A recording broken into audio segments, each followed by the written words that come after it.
All right, we're going to read chapter 4 of Restart, and this chapter is called Brendan Espinoza. The impressive breadth of diversity of wildlife in the modern middle school is on display nowhere more than in the lunchroom.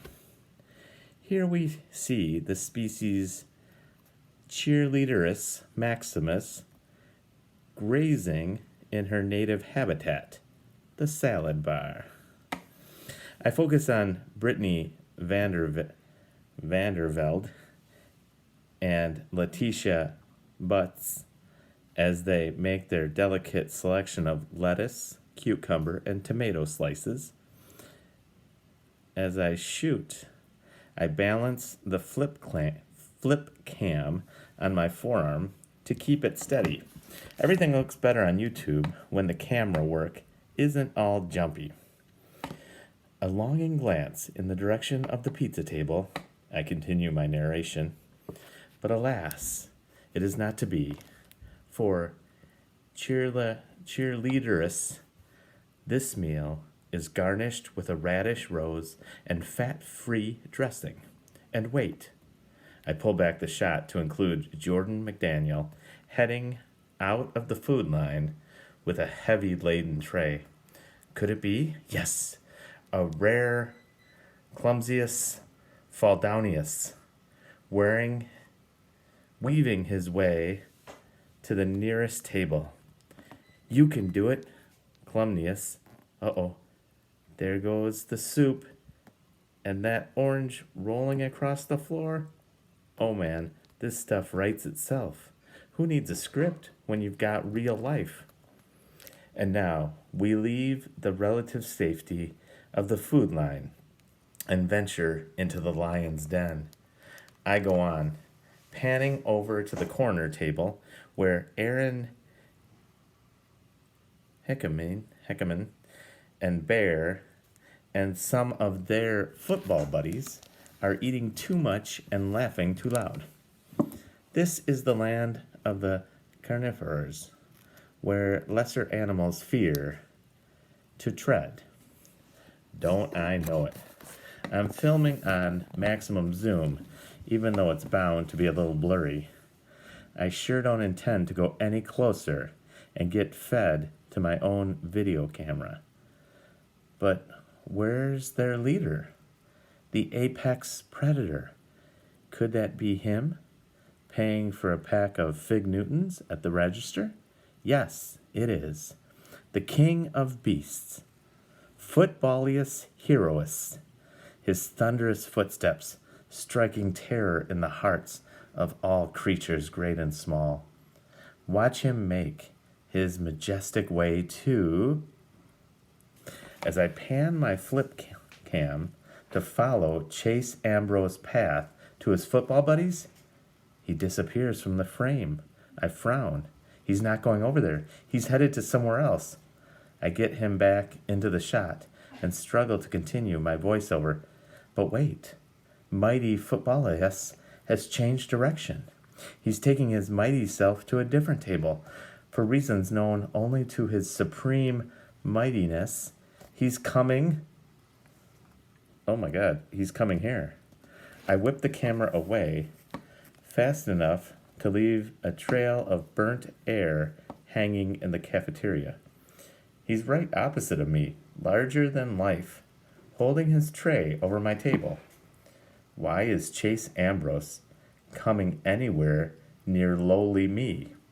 Does he know I'm making fun of him and his friends in a YouTube video? If so, I'm dead. No ifs, ands, or buts. My last interaction with him was the last time he and his co-Neanderthals stood me against a tetherball pole and then played an intense game of rope whipping around me until I was tussled up like a turkey. I'd probably still be there if the sanitation workers hadn't come to empty the dumpster that day. Actually, I'm lucky I wasn't in the dumpster. Those jerks bullied Joel Weber so badly that his folks finally sent him to boarding school. Is anyone sitting here? Chase asks. I glance up, expecting to get a face full of something. He's standing there, looking like he's never laid eyes on me before. My mind screams, red alert, red alert. But aloud I say, help yourself. He takes a seat and then actually spreads his napkin across his lap. Just like a civilized person, although I look down at my own lap, no napkin, and probably none on any lap in the entire cafeteria. This is the weirdest thing that's ever happened. Unless, could the rumors be true? It was the biggest news in town that the great Chase Ambrose fell off his roof and landed on his head this summer. You can still see the cuts and scrapes on his face and his arms in a sling, but the gossip around school is that the guy actually has amnesia. He doesn't remember anything from before the accident. I thought it was just a rumor, but what other explanation could there be for why he's sitting here with me instead of with his football friends, and acting like a human being, no less? My video on hold, I turned back to eating. And let me tell you, that's not easy when you're sitting across from the apex predator, amnesia or not. I read that some amnesia is temporary. If it all comes back to him, I could have my entire egg salad sandwich shoved up my nose just for daring to be near him. Then I notice that he's struggling to saw away at a barbecued chicken breast. The dull plastic utensils don't make it easy, especially with one arm immobilized against his chest. He's really working hard at it. Beads of sweat stand out on his brow. I speak the craziest, most foolhardy words that I've ever said. You need help with that? No thanks. He keeps on sawing, getting nowhere, his frustration growing. I still can't explain why I do it. I get up, loop around the long table, and approach Chase from behind. It's easier when both arms work. He battles a moment longer and then gives in with a sigh. Maybe I could use a hand. So there I am in the middle of the cafeteria, hunched over the apex predator, cutting up his chicken. At one point, Shoshana Weber passes by and shoots me a look that perfectly combines shock, amazement, and disapproval. Or maybe she's just trying to figure why I'm sawing at his meat instead of his carotid artery. I finish, put down the knife, and hand him back the fork. Thanks, he says sheepishly. No big deal. I return to my side of the table, sit down, and hit the floor hard. A chorus of ruckus laughter explodes all around me. That's when I notice I'm surrounded by football players. Bear puts my chair down on top of me, trapping me under it. Chase, man, you're at the wrong table, Aaron exclaims. Come with us. We saved you a spot. They practically kidnap him and drag him to the lion's den. A few seconds later, the chair is lifted off me, and somebody hauls me to my feet. Chase. Sorry, he says, looking uncomfortable.